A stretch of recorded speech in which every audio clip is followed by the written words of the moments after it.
बैठ जाओ तुम वहां पे, बैठो बैठो नंगे सर बैठ जाए, क्या कर रहे हो? बैठो तुम वहां पे। मेरी बात सुन। क्या तुम्हारी बात सुनो? बैठो तुम, बैठ जाओ तुम। ये क्या क्या कवाली की महफिल है? कवाली की महफिल है? ऐसे जलील नहीं किया जाता। कवाली की महफिल है? मुफ्ती साहब कवाली है ये? कवाली थी वो, ऐसे जलील नहीं किया जाता है। कवाली थी वो, कवाली थी वो नहीं, वो कवाली थी वो। बैठ जाओ सब, बैठ जाओ सब। बस भाई इस्लाम करने के लिए बैठा हुआ हूँ। बैठ जाओ, बैठ जाओ। नहीं वो गलत है, जो कुछ हुआ वो गलत है, जो कुछ हुआ वो गलत है, जो कुछ हुआ वो गलत है। नहीं है। हाँ हाँ, क्या यहाँ तो नाच को सुनना चाहता है वो? नाच को सुनेगा वो, नाच को सुनेगा। नाच को सुनाओ, दीनी मजलिस में नाच कराओगे तुम? बैठ। आप हेलो, जब मुफ्ती साहब को मालूम था कि शब्बीर बरकाती आ रहे हैं तो मुफ्ती साहब को आना ही नहीं चाहिए था, यहाँ आना ही नहीं चाहिए था। आपको ऐसे जलील नहीं किया जाता मुफ्ती साहब, ऐसे जलील नहीं किया जाता है किसी को। ये इस्लाम नहीं है। मुफ्ती साहब, मैं भी जलसा पढ़ रहा हूँ। ऐसे जलील एक मेहमान को इस तरह जलील नहीं किया जाता है। ये कोई मुआवजा नहीं है। आप जान रहे थे कि शब्बीर आ रहा है। हजरत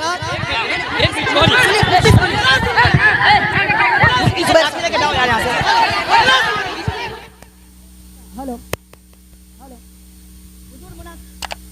हेलो हेलो हेलो हेलो, अरे बैठिए आप लोग। हेलो हेलो, शांति हो जाइए, शांति हो जाइए, बैठिए बैठिए, शांति रखिए, बस बस बैठिए, आप लोग बैठिए, शांति बनाइए, आप लोग पहले शांति बनाइए। हेलो हेलो हेलो, माइक आप लोगों के बीच अल्लामा तौसीफ रजा साहब स्टेज पे हैं, कम से कम इस बात का ख्याल रखिए। तौसीफ मिल्लत आ चुके हैं। नारे तकबीर, नारे रिसालत, आमद हुजूर तौसीफ मिल्लत, आमद हुजूर तौसीफ मिल्लत, नबी रेहाना हजरत शहजादे हुजूर रेहाने मिल्लत, इश्क मोहब्बत। जो कुछ हुआ हम इससे बरी हैं। कल मत कहना कि मौलाना शहरियार बैठे हुए थे उनके सामने मुजरा हुआ। ये क्या चीज है? क्या है ये? क्या है ये? तुम लोग कल दियोबंदी हो जाओगे, मैं दावे से कहता हूं। और दियोबंदी कल मजाक उड़ाएगा पूर्णिया का। तुम्हें मालूम है कि आसपास में सारे गैर मुकल्लिद हैं, ये सब कल मजाक उड़ाएंगे बरेलवियों के जलसे का। कहेंगे बरेलवियों का जलसा ये होता है, बरेलवियों का जलसा यही होता है। क्या चीज है? क्या ये नाथानी है? यही नाथानी है। ये इको हटा दो, उसके बाद क्या? इको तुम हटा दो, मेरे मदरसे का बच्चा इससे अच्छी नाच पढ़ता है, अरबी कॉलेज का बच्चा इससे अच्छी नाच पढ़ता है। हुचुड़ हुचुड़ का नाम नाथानी है। क्या किया तुमने? सुन्नियत को बदनाम किया, बरेलवियत को बदनाम किया, मसलक के आला हजरत को बदनाम किया। इसी का नाम जलसा है, इसी का नाम कॉन्फ्रेंस है, इसी का नाम सीरत का जलसा है। वो तो हम फंस गए मजमे में, हम बैठ गए। मुफ्ती जुबैर साहब भी फंस गए जो मजमे में बैठ गए। हम अपनी बरात का इजहार करते हैं जो कुछ हुआ। मुफ्ती साहब किबला भी अपनी बरात का इजहार करते हैं, ताकि कल मत बोलना कि मनाज़िर अहले सुन्नत काज़ी सीमांचल बैठे हुए थे, उनके सामने मुजरा हो रहा था। हम लोग इससे बरी हैं। अगर रास्ता होता निकलने का तो हम निकल गए होते, वो रास्ता नहीं था, भीड़ की वजह से हम कुचल जाते, इसलिए हम नहीं निकले। मुफ्ती साहब भी नहीं निकले। बाकी रात के कितने बज रहे हैं? 2:10। कितने बज रहे हैं? टाइम देखो तुम, रात के 2:10 हो रहे हैं, 2:10 हो रहे हैं। मालूम है क्या हुआ इसमें? पब्लिक का चंदा इसीलिए हो रहा है। बैठ जाओ, अगर बिहार की इज्जत प्यारी है तो बैठ जाओ, अगर पूर्णिया की इज्जत प्यारी है तो बैठ जाओ। ये डांस करने के लिए जलसा होता है, चंदा होता है। बैठ जाओ सब। नात खानी वो नहीं है जो तुमने सुनी है, नात खानी वो नहीं है तुमने सुनी है। भीड़ जुटाने का नाम जलसा है क्या? बैठ जाओ सब। अब अगर नात तुमने सुनी थी, उसको तुमने नात कहा था अपने हिसाब से, तो तकरीर कौन सुनेगा? कुरान की बात कौन सुनेगा? हदीस की बात कौन सुनेगा? इस्लामी तालीमात के बारे में कौन सुनेगा? अगर तुम नात सुने थे, बैठे रहते, तकरीर सुनते, तब होता कि चलो भाई पूर्णिया के लोगों ने नात भी सुनी और तकरीर भी सुनी। अभी वो बैठने जा रहा है तो तुम सब उठ के भाग रहे हो। तुम्हारी वजह से हम लोगों की बेइज्जत और बदनामी होती है। बिहारी एक गाली बन के रह गया, जैसे कारोबार के एतबार से सारे लोग यहाँ से भीड़ लगाते हैं पंजाब दिल्ली में, वो तो अलग बात है। मजहबी तौर पर भी बिहारी एक गाली है। जिसका हम हाथ चूमते हैं, जिसका हम पैर चूमते हैं, वो हमारे जलसों की हरकतों को बयान करते हैं। वहाँ तकरीर नहीं होता। अभी मैं 4 दिन पहले हैदराबाद में था, वहां मेरी 2 घंटे की तकरीर हुई, एक बंदा नहीं उठा, सारे लोग गौर से तकरीर सुनते रहे, पुलिस वाले खड़े होकर तकरीर सुनते रहे, जबकि वहां कोई परमिशन नहीं था, लेकिन वो सारे लोग गौर से इस्लाम सुनते रहे, इस्लाम सीखते रहे। ये है तकरीर, ये है मुसलमानों का इस्लामी जज्बा। ये क्या है, बस हुचुड़ हुचुड़ सुने और भाग गए? ये कोई तरीका है क्या? ये कोई तरीका है क्या? ये नात हो गई क्या? नहीं, मैं उससे बरी हूं। मैं कतन कभी नहीं पसंद करता हूं इस तरह की नात खाने को। जो कुछ हुआ गलत गलत गलत।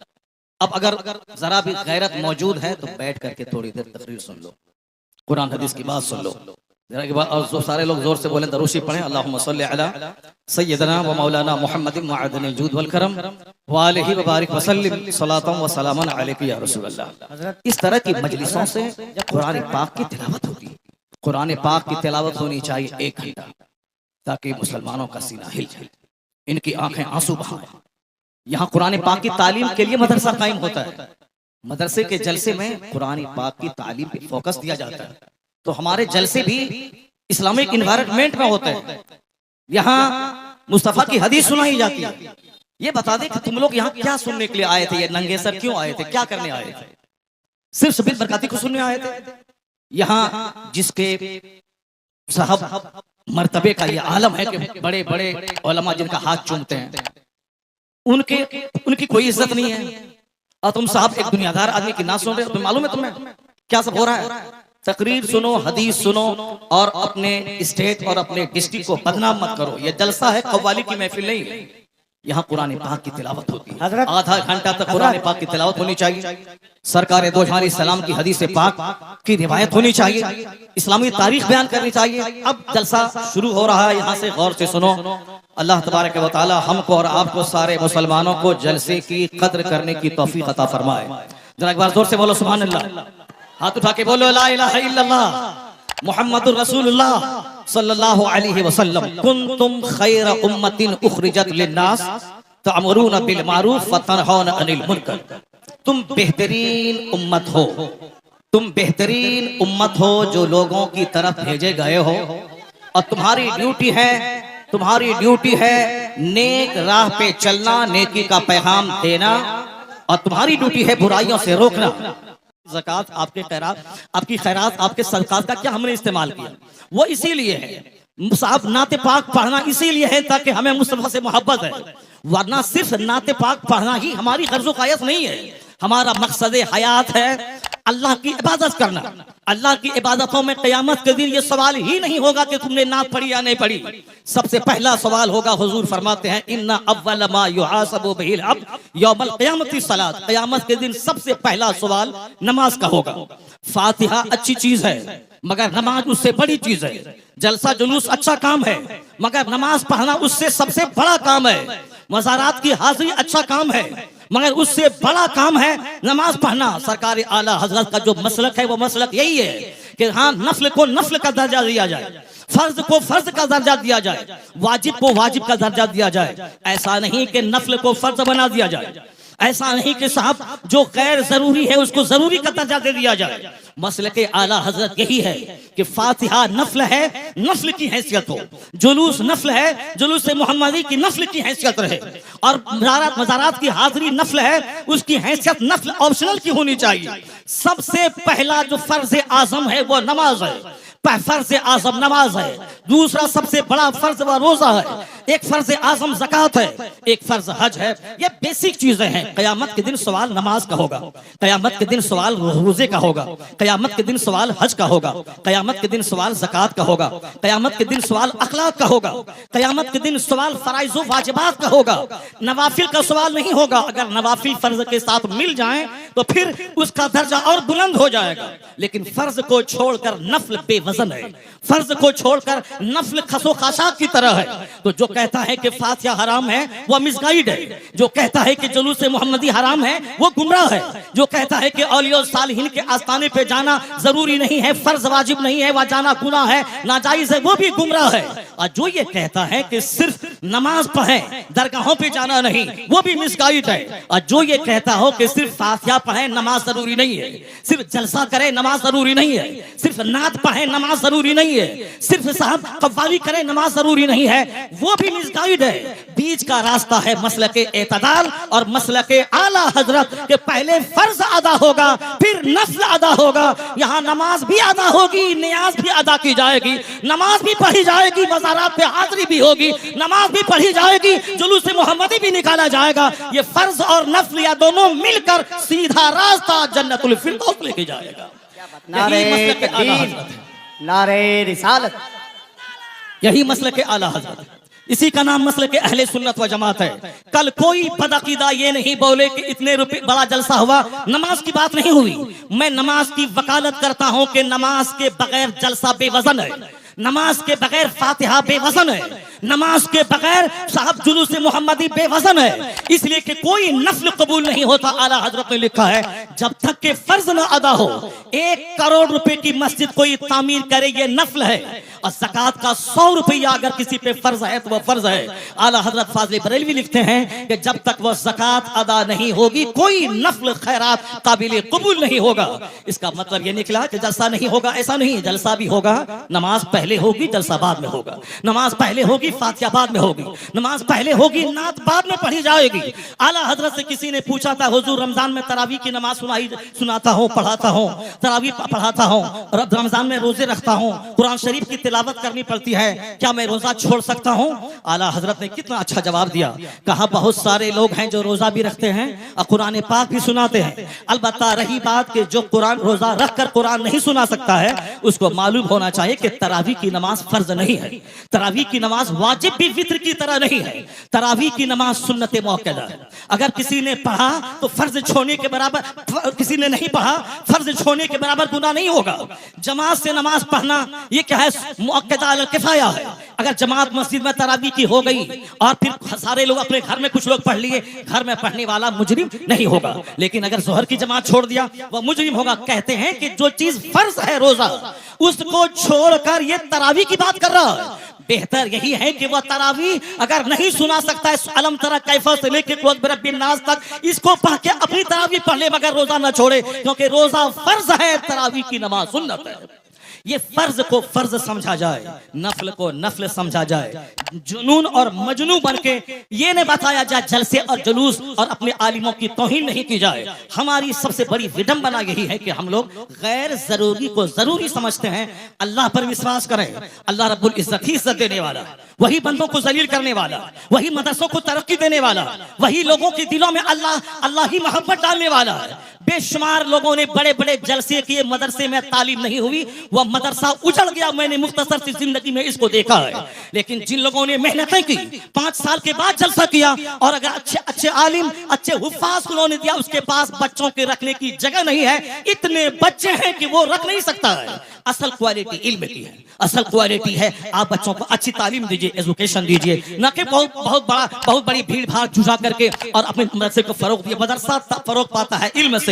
मैं तमाम सुन्नी मदारिस के लोग जिम्मेदारों से कहता हूं तालीम पे फोकस दें, दरसगाह पे फोकस दें, अच्छे आलिम को रखें, अच्छे उफाज को रखें। अगर एक बच्चा फारिग हुआ, अगर सही ढंग से कुरान सुनाया तो सारे लोग यही कहेंगे ये बता दे तू किस मदरसे में पढ़ा है, तेरा उस्ताद कौन है। यानी वही एक बच्चा आपका सबसे बड़ा प्रचारक हो जाएगा, वही एक बच्चा आपके मदरसे की खूबियों को दूसरों के सामने एग्जीबिशन करने वाला एक जबरदस्त अलमबरदार हो जाएगा।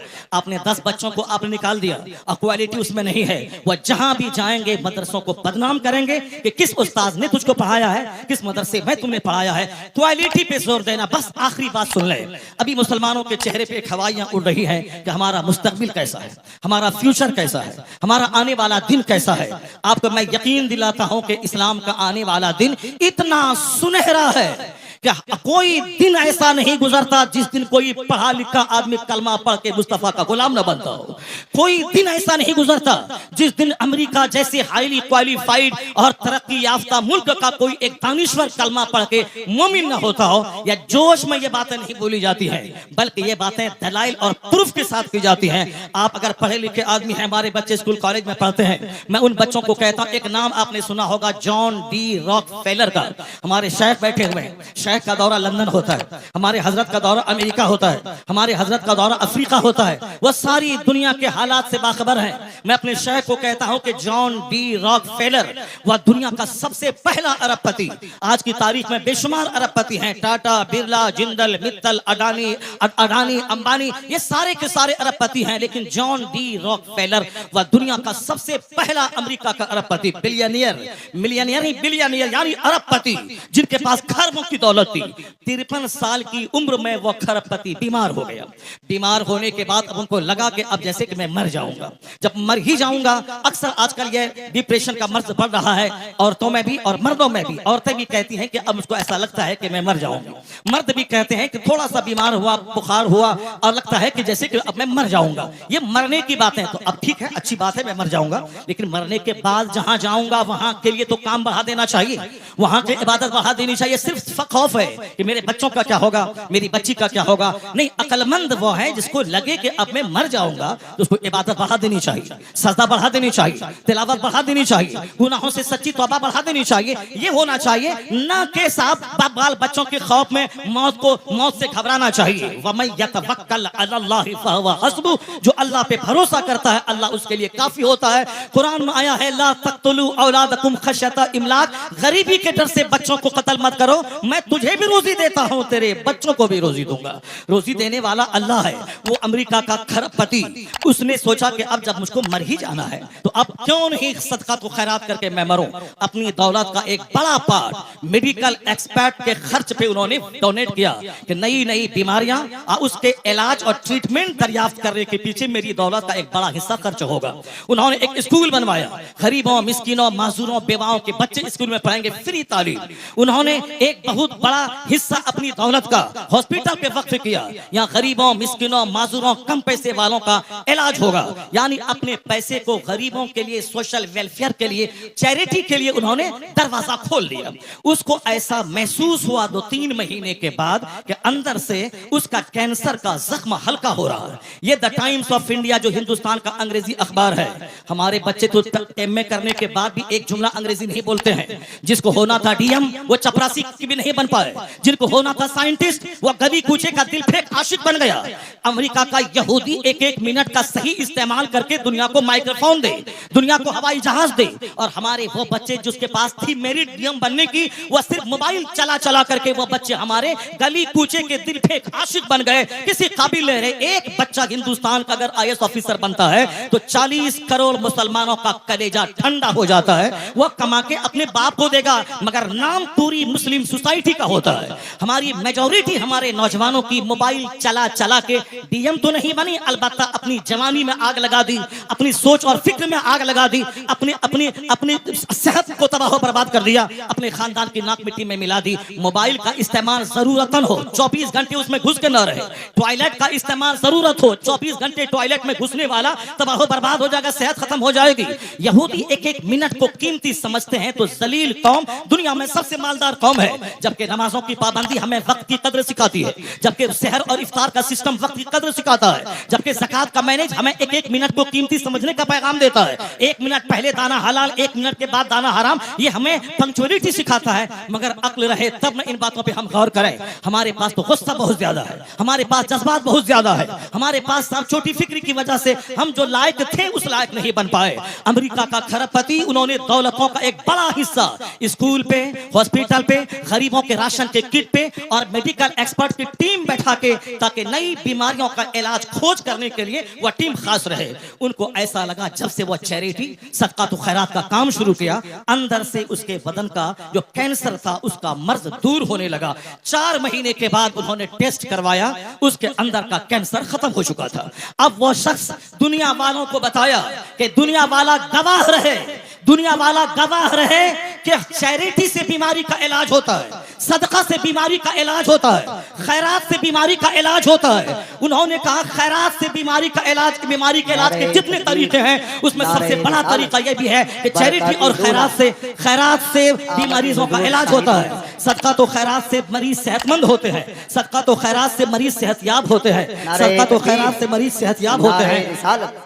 उन्होंने सारी दुनिया को बताया। हमारे शेख आ गए, एक दूसरे शेख की आमद हो गई जो बरकाती खानवादे के शेख हैं, वो आ गए और शहजादे आला हजरत यहाँ बैठे हुए हैं। बस मेरी गुफ्तगू खत्म होने वाली है, उसको गौर से सुनेंगे तो हम पूरे हिंदुस्तान में जाते हैं, पूरे मुसलमानों का दर्द सीने में मौजूद है, कहाँ क्या हालात हैं वहां उस हालात का मुशाहिदा करते हैं। तो हम अपने गुस्से के मुजाहरे के लिए नफ्स की तस्कीर की खातिर नहीं देते हैं, सिर्फ मिल्लत के लिए, कौम के लिए, मसलक के लिए हम अपने लोगों के सामने अपनी कमजोरी बयान करते हैं। जरा गौर से सुने, जब उन्होंने खरपति ने कहा कि मेरा मर्ज अच्छा हुआ, इलाज के जितने तरीके हैं, एलोपैथिक, होम्योपैथिक, साहब जड़ी बूटी, आयुर्वेद में सब तरीके हैं इलाज के, मगर सदका तो खैरात इलाज का एक जबरदस्त तरीका है। तो जो बात जॉन डी रॉकफेलर ने आज कही, यही बात मुस्तफा ने 1400 साल पहले कही थी कि दावू मरदाकुम बिस्सदका व हस्सनु अमवालकुम बिज़कात। मुस्तफा ने कहा अपने मरीजों का इलाज सदका करके क्या करो। तो आज 1400 साल के बाद अमेरिका का खरबपति अपने तजर्बे से दुनिया को बताया कि सदका से एक बीमार ठीक होता है। जो बात मुस्तफा ने 1400 साल पहले कही, वो अमेरिका का क्रिश्चियन जाती तजर्बे से बता दिया कि मुस्तफा का कौल सच्चा है, मुस्तफा का मजहब सच्चा है और खैरात से इलाज होता है। तो आज जैसे दानिश्वरों के बीच मुस्तफा की हदीस की सदाकत सामने आ रही है, कलमा पढ़ने वालों की तादाद में जबरदस्त इजाफा होता चला जा रहा है। इस्लाम कभी खतरे में नहीं था और आज भी खतरे में नहीं है। जैसे जैसे इल्म बढ़ रहा है, जैसे जैसे रिसर्च बढ़ रही है, जैसे जैसे तहकीक बढ़ रही है, वैसे वैसे मुस्तफ़ा के गुलामों की तादाद में इजाफा होता जा रहा है। इस्लाम के ताल्लुक से आप बेफिक्र हो जाएं, अपनी फिक्र करें कि मेरा मरते वक्त क्या होगा, मेरा कब्र में क्या होगा, मेरा हश्र में क्या होगा, कल अगर मैं मर गया तो मेरा क्या होगा। इस्लाम के बारे में ज्यादा फिक्र करने की जरूरत नहीं है। इस्लाम बहुत जिंदा ताबिंदा मजहब है। पूरी दुनिया के हर गोशे में, हर खित्ते में इस्लामी चिराग रोशन हो रहा है। जितने भी लोगों ने इस्लाम का चिराग बुझाना चाहा वो सब बुझ गए, उनकी इज्जतें मिट्टी में मिल गई, उनके आबा अजदाद दुश्मनी की आग में जलकर मिट्टी में मिल गए। इस्लाम मुस्कुरा रहा है, मदरसा मुस्कुरा रहा है, मस्जिदें मुस्कुरा रही है, अजान मुस्कुरा रही है, हमारे मशाइख के चेहरे की दाढ़ियां, उनके सरों की पगड़ियां मुस्कुरा रही हैं। कभी इस्लाम खतरे में नहीं था और आने वाले वक्त में भी जैसे जैसे इल्म का उजाला फैलेगा, मुस्तफा के गुलामों की तादाद में इजाफा होता चला जाएगा। है नूरे खुदा कुफ्र की हरकत पे खंदाजन, फूकों से यह चिराग बुझाया न जाएगा। अल्लाह तबारक व तआला मदरसा गौसिया सिराजुल उलूम को सलामत रखे, मौलाना कसीमुल हक साहब को सलामत रखे, उनके मदरसे की मोहब्बतें इलाके के सारे मुसलमान के दिलों में अता फरमा दें। यहाँ के सारे मुंतजमीन, अरकान और तमाम पढ़ने वाले बच्चे, सारे असातिज़ा, सबों को इखलास के साथ दीनी खिदमत करते रहने की तौफीक अता फरमाए। हमारे शेख को अल्लाह लंबी उम्र अता फरमा दे। अल्लाह ताला इन्हें और पूरी दुनिया में घूम घूम कर मसल के आला हजरत की धूम मचाते रहने की तौफीक अता फरमाए। आमीन व आखिर दावाना अल्हम्दुलिल्लाह रब्बिल आलमीन।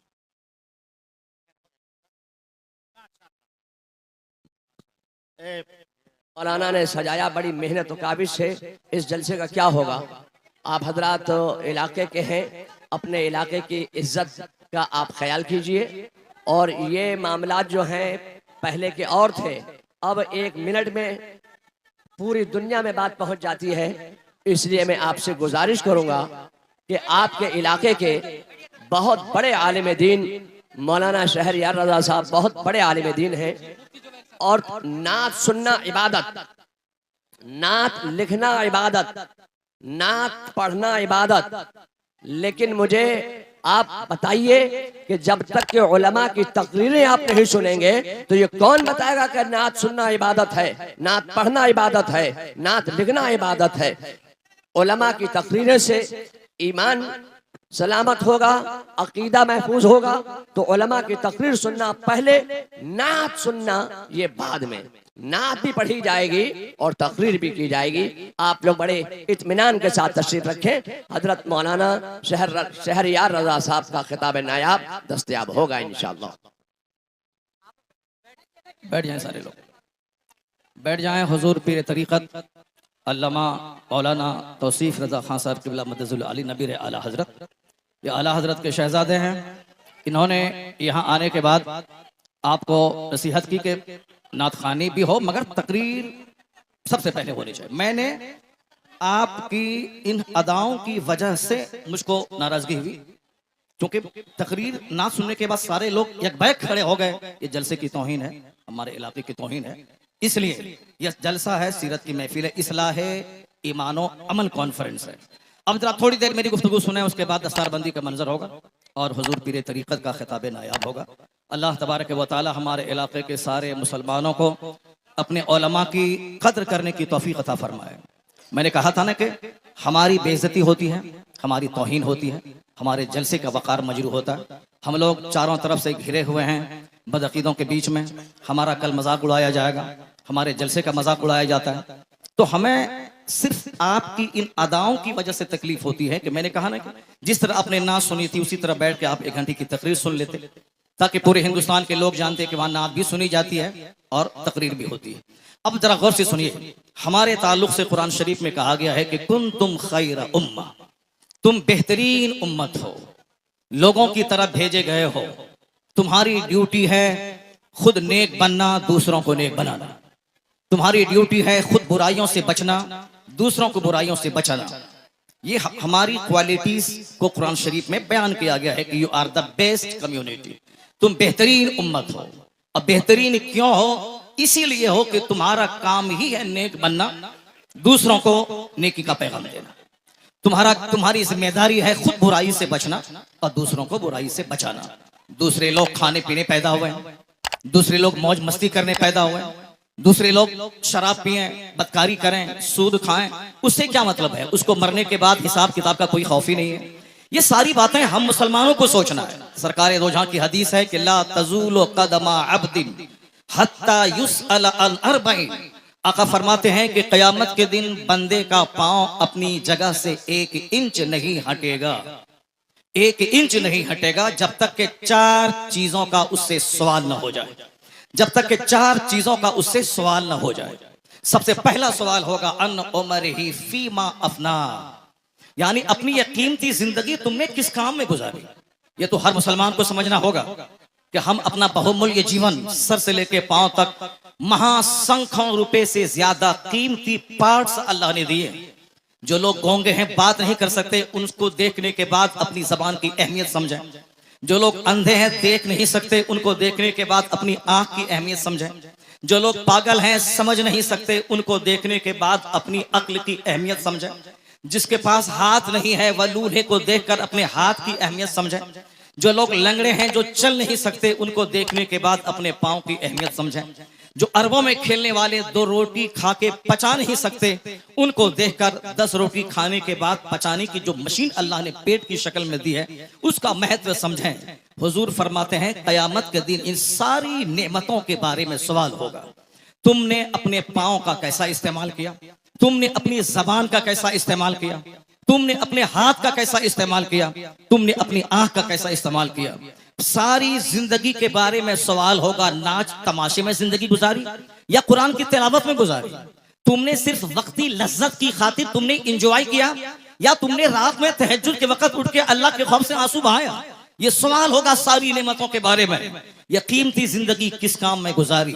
हमें मुशरिकों के नाचने गाने से कोई एतराज नहीं, हमें यहूद और नसारा के नाच गाने से कोई एतराज नहीं है, हमें बौद्ध और जैन के नंगे रहने से कोई एतराज नहीं है। हमें सिर्फ मुसलमानों से कहना है कि हमारे पैगंबर ने कहा है कि कयामत के दिन 1 इंच अपनी जगह से हट नहीं पाओगे जब तक के 4 सवालों का जवाब नहीं दे दो।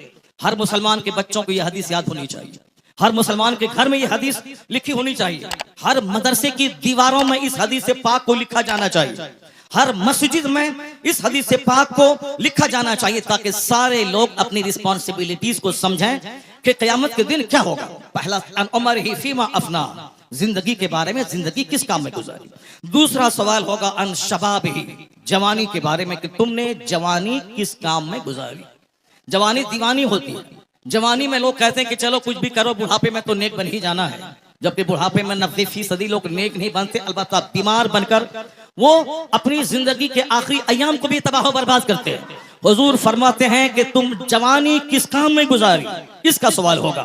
तीसरा सवाल होगा अन माल ही मिन ऐन इक्तसबहु व फीमा फज़अहु, यानी माल कहां से कमाया और कहां खर्च किया, इसका सवाल होगा।